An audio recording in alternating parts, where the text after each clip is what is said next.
મિત્રો આપ જોઈ રહ્યા છો વાયએનએન ન્યૂઝ. હવે જોઈએ અગત્યના સમાચાર.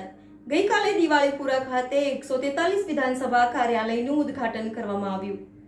ગઈકાલે દિવાળીપુરા ખાતે 143 વિધાનસભા કાર્યાલયનું ઉદ્ઘાટન કરવામાં આવ્યું. ગઈકાલે મોડી સાંજે વડોદરાના દિવાળીપુરા ખાતે વડોદરાના લોકસભાના ઉમેદવાર જશપાલસિંહ પડિયારે રિબિન કાપીને કાર્યાલયનો શુભારંભ કર્યો હતો, જેમાં ઉપસ્થિત કોંગ્રેસના પ્રમુખ ઋત્વિજ જોશી, કાઉન્સિલર ચંદ્રકાંત ભથ્થુ, કોંગ્રેસના વિપક્ષી નેતા અમીબેન રાવત, કાઉન્સિલર બાળુભાઈ સુર્વે, અનુજભાઈ, અશફાકભાઈ મલેક, જુનેદભાઈ, મોટી સંખ્યામાં કાર્યકર્તાઓ તમામ લોકોની ઉપસ્થિતિમાં કાર્યાલયનું ઉદ્ઘાટન કરવામાં આવ્યું. Reporter Rahul Rajput, YNN news, Vadodara.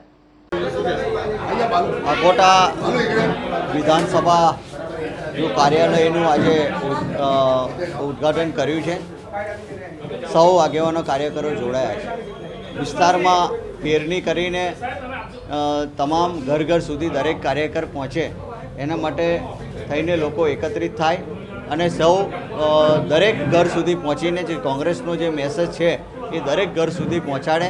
વડોદરાની જે પરિસ્થિતિ છે એ વાત પણ દરેક ઘર સુધી કાર્યકરો પહોંચાડે અને એક સારું એવું સંકલન થઈ શકે અને વ્યવસ્થિત આયોજન થઈ શકે એના ભાગરૂપે અહીંના આગેવાનો દ્વારા અનુજભાઈ, અમારા શહેરના પ્રમુખ શ્રી બાળુભાઈ સુરવેજી અને તમામ જે આગેવાનો છે, અશફાકભાઈ ને એ જુનેદભાઈ, અશફાકભાઈ, તમામ લોકોએ જે કાર્યાલયનું આયોજન કર્યું છે અને એનું આજે ઉદ્ઘાટન કરવામાં આવ્યું છે.